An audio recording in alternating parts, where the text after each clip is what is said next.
Salut à tous, aujourd'hui je vous fais une petite vidéo pour vous parler du documentaire qui est passé hier soir sur RMC Story, La face cachée de Bigard. Et ce documentaire avait surtout pour sujet la face complotiste de Jean-Marie Bigard depuis quelques années, etc. Donc ils sont revenus sur son succès en tant qu'humoriste, mais ils ont surtout axé sur le fait que Bigard était devenu une figure du complotisme sur Internet, sur ses réseaux sociaux. Alors ils ont énoncé à propos de Bigard que c'était un homme très influent, très écouté, notamment de la population précaire et selon eux peu charpenté intellectuellement. Il était très suivi sur les réseaux sociaux et que donc ça faisait de lui un homme dangereux par le contenu de ce qu'il disait, le contenu faux de ce qu'il disait, et donc il y avait le danger que les gens l'écoutent et le croient alors que ses propos sont faux, peut pas démontrer, pas argumenter, complotiste, que c'est des mensonges, etc. Donc ils ont fait de lui un homme, le portrait d'un homme dangereux. Dangereux parce qu'il parle aux gens normaux qui pourraient croire à des mensonges bêtement et sans réfléchir et le suivre parce qu'il est connu et qu'il a une notoriété grande et un succès de carrière un peu incontestable. Moi, à ça, je réponds que les gens ont déjà des opinions. La France est un pays, le peuple de France est un peuple très politisé, qui suit beaucoup l'actualité, qui a des opinions, qui est très, c'est un peuple éclairé. Et Bigard n'a pas inventé ni le complotisme, ni les idées dissidentes.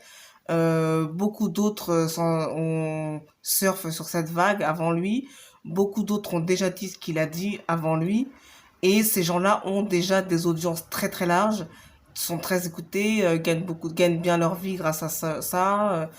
Vous avez des conférences qui se tiennent qui sont publiées sur Internet. Vous avez des livres qui sortent et que tout le monde achète, qui font des succès de librairie phénoménaux alors qu'ils n'ont pas de couverture média. Les gens que déjà sont acheteurs de ce genre de théorie et de ce que disent Bigard. Donc Bigard n'a fait que surfer et encore sur ça et apporter son soutien à quelque chose de déjà existant. Bigard n'a pas inventé les théories qu'il a fait connaître sur Internet. Et les gens qui l'ont suivi sont des gens qui suivaient déjà les autres. Et puis, ce sont des gens, les gens qui suivent Bigard, qui savent faire la différence tout seuls entre ce qui est faux et ce qui est vrai. Et il faut dire que les polémiques sur la crise du Covid-19 sont déjà légion et que le propre gouvernement a fait preuve de son incompétence et a créé les polémiques lui-même qui ont engendré les théories complotistes. Quand vous avez des polémiques qui se créent sur les masques, sur les vaccins, quand vous avez des polémiques qui se créent sur les vaccins, sur les masques, sur le confinement, sur le couvre-feu, sur les nombres de doses de vaccins qu'on ne peut pas se faire livrer à temps, le gouvernement a quand même a montré son incapacité à gérer la crise du Covid-19. Et d'ailleurs, aujourd'hui, on est à un stade en retard par rapport à d'autres pays européens qui ont géré la même crise que nous. Et d'ailleurs, l'Union européenne aussi a fait preuve de son incompétence puisqu'elle a demandé des doses qu'elle a jamais reçues. Elle a refusé de prendre le vaccin russe par idéologie, alors que le vaccin russe peut s'avérer efficace, et alors que la France elle-même n'a pas pu produire son propre vaccin parce que Sanofi n'a pas été capable de le produire à l'heure et que c'est eux les plus en retard de la crise. Donc, si vous voulez, Bigard n'arrive pas comme ça tout seul en mentant et les gens ne le suivent pas comme ça parce que ces mensonges sont lumineux et que les Français ont ouvert la porte, ils ont vu la lumière et donc ils sont rentrés. C'est pas ce qui s'est passé. Ce qui s'est passé, c'est que le gouvernement a été de manière flagrante incompétent, que tout le monde l'a vu, tout le monde s'en est rendu compte et que même avant ça, il y avait déjà une crise sociale, CF, la crise des gilets jaunes, à laquelle Bigard a participé à cause de cette fameuse taxe carbone qui servait à taxer les pauvres pour des raisons écologiques un peu foireuses. Donc Bigard n'a pas inventé la crise sociale, Bigard n'a pas inventé la crise identitaire, Bigard n'a pas inventé la crise sécuritaire, Bigard n'a pas inventé la peur des Français, Bigard n'a pas inventé la déconnexion de nos élites par rapport à ce que vit le peuple, Bigard n'a pas inventé la croyance dans le mondialisme sans régulation, Bigard n'a pas inventé la montée du Front National, Bigard n'a pas inventé la droitisation du peuple, des opinions du peuple français. Bigard n'a pas inventé les politiques que font les différents gouvernements depuis 40 ans. Bigard n'a rien inventé de tout ça. En plus, dans ce documentaire, il a été dit que Bigard était très peu charpenté intellectuellement et que cela ne lui permettait pas de se présenter à une élection présidentielle. Je précise qu'une élection présidentielle n'est pas un concours de l'ENA ou de Sciences Po. Donc, normalement, à partir de 21 ans, n'importe qui avec les 500 signatures peut se présenter.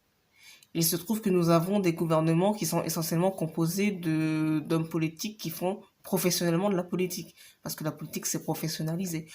Donc, vous avez des gens qui sont des professionnels de la politique et qui l'exercent pendant des années et des années et des années et qui font des études pour ça. Il se trouve que dans notre pays, ça se passe comme ça. Mais dans la loi, n'importe qui a plus de 21 ans et qui fait 500 signatures peut se présenter. Donc il n'y a pas besoin d'avoir des diplômes particuliers et en plus Bigard, même s'il n'a pas forcément des diplômes, il se trouve que cet homme a fait une carrière, qu'il a réussi au moins une partie de sa carrière, qui ça lui a fait engranger un peu d'argent, de l'argent. Donc ça veut dire que c'est quand même quelqu'un qui a été capable de construire une carrière à partir de presque rien. Alors, je ne sais pas où en est sa situation financière aujourd'hui, s'il est ruiné, pas ruiné, s'il cherche à vendre des choses ou pas pour se refaire, je sais pas quel est le contexte actuel en 2021. Mais cette personne est une personne qui a été capable de construire une carrière à partir de rien. Donc, ça prouve il a quand même une forme d'intelligence. Alors, je sais pas comment on peut qualifier cette intelligence, mais il y a eu une forme de gestion de carrière quelque part ou il a su s'entourer des bonnes personnes. Ou donc ça veut dire que s'il veut être président et se présenter, il peut s'entourer des bonnes personnes. Je sais pas, c'est une capacité qu'il a peut-être acquise comme ça au cours de sa carrière et qu'il peut réutiliser. Alors après, évidemment, moi je suis pas pour dire qu'il faut absolument mettre quelqu'un d'incompétent et d'extérieur à la politique aux manettes, ou quelqu'un d'incompétent, quelqu'un qui ne connaît personne, qui ne sait rien faire. Euh, voilà, je ne suis pas pour faire gouverner la France par des dilettantes, mais je dis que légalement, Bigard, s'il a les 500 signatures, légalement il peut y aller. Après, il fait 0%, 20%, 50%, je sais pas, mais il n'est pas interdit à Jean-Marie Bigard de se présenter aux élections présidentielles. En plus, l'argument selon lequel Bigard ne serait pas charpenté intellectuellement, pour moi, il n'est pas valable non plus pour une autre raison. C'est que aujourd'hui, tout le monde est d'accord pour dire que tous ces gens qui sortent de Sciences Po et de l'ENA, eux, sont charpentés intellectuellement d'une manière telle qu'ils ne sont plus en phase avec le reste des Français. Et on est en train de se demander comment réformer les grandes écoles, qui recruter, comment donner accès à plus de diversité dans les hautes sphères et dans la gouvernance. Vous voyez, c'est un problème qui existe. Donc cet argument pour moi est doublement faux. Pour moi, le fait que tous les journalistes se soient mis dans ce documentaire pour un peu discréditer Bigard, ça donne l'impression, attention, toute candidature insolite n'est pas forcément bonne à prendre. Attention, cher peuple, ne votez pas pour ce genre de personne. Ce genre de personne est un danger. Euh, En plus, ça prévient aussi tous les gens qui sont en dehors du schéma habituel que on peut les dénigrer n'importe quand ils se présentent. Donc pour moi, c'est problématique que tout un corps de métier, en plus, les journalistes qui ont parlé venaient tous de la même chaîne quasiment. Pour moi, c'est problématique que les journalistes viennent dire cette personne n'est pas qualifiée pour se présenter aux élections présidentielles et vous ne devriez pas voter pour lui.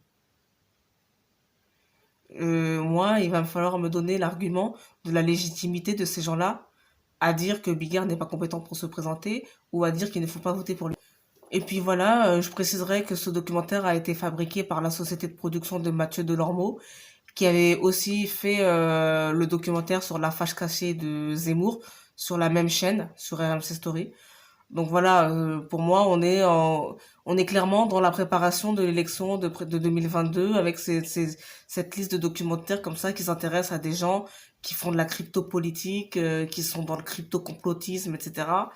Et qui commencent à être un peu dangereux. Donc on commence à aller les regarder de plus près, à mettre la lumière sur eux, à chercher, on commence à les mettre en lumière, à exposer leurs faces cachées, à exposer leurs défauts, à se demander alors pourriez-vous voter pour lui?